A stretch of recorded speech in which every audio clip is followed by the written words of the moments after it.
Every November, the racing fraternity gathers at the Proton Sepang International Circuit to test themselves in the nation's toughest race, the Sepang 1000 kilometer.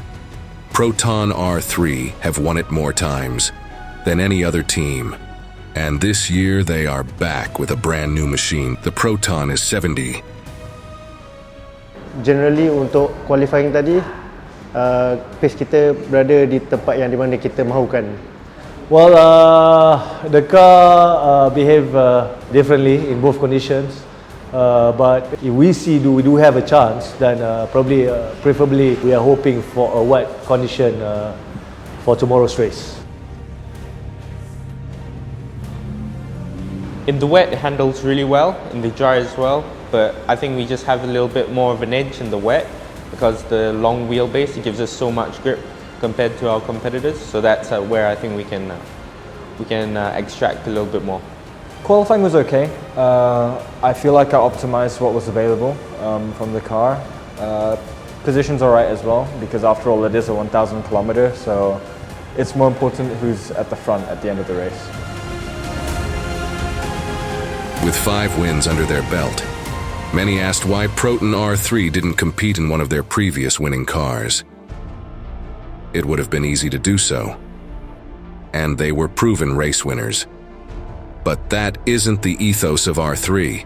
The team always pushes the envelope, utilizing all their knowledge and resources to develop racing cars, showcasing the Proton brand.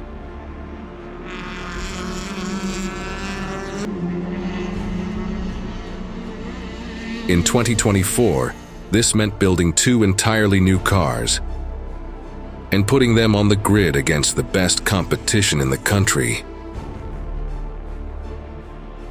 So yes, to answer your question directly, why the S70? Because it's a brand new car. Because we wanted the challenge of it. It is right now our premier saloon car. It is the leading C-segment sedan in Malaysia.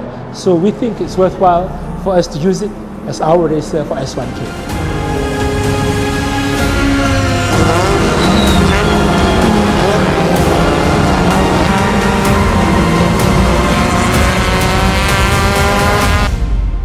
The Sepang 1000 kilometers covers 181 laps and lasts for nearly 9 hours, so a team has to be prepared to overcome every incident.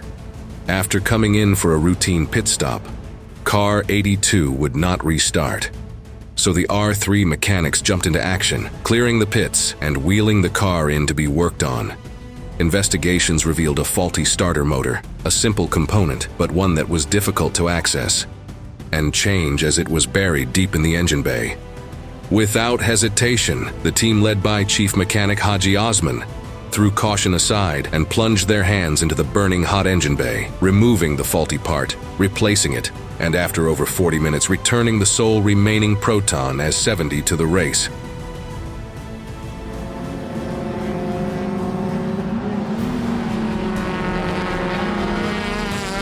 Despite being 20 laps down, the young driver pairing of 18-year-old Arif Azmi and 21-year-old Alistair Jung showed tremendous skill to charge their way through the field of 80 cars.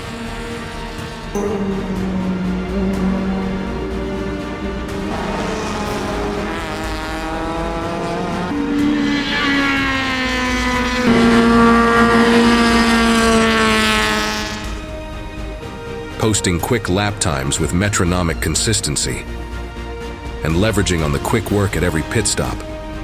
The team and its drivers reeled off the laps into the night to bring the car home, achieving a remarkable 5th-in-class finish.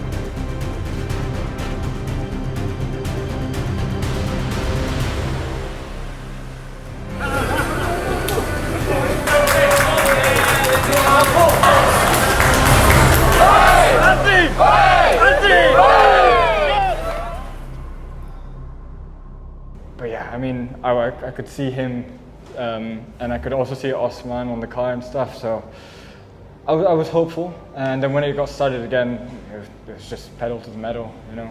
Everything went smoothly, the timing was good. Unfortunately, like what Alistair mentioned, the car doesn't want to start.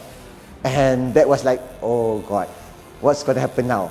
So we had to pull the car in, and we found out it was a starter issue, and it took us nearly about 40 minutes to resolve it. And what made this 40 minutes, I can say, crazy was looking at Osman jumping into the engine to repair it. It shows commitment to the job. Without even realizing how hot it is in the engine, he just jumped in and repaired it. And he did what he needs to do. That is what we say, commitment to the job and commitment to the team, and also that is what R3 stands for. It's always trying to do the impossible possible. Unfortunately, Shafiq was driving the 81. He was involved in an incident which I think was unfortunate because his pace was also good compared to 82 with Alistair. So this is racing, you know. You can work and plan everything, but again, anything can happen in a race. We knew it would have been a struggle to bring the pace because the car was put together in 5 months, 4.5 months, which is unheard of. But it's not about how quick you are, it's about if you can finish it, and that's what we did.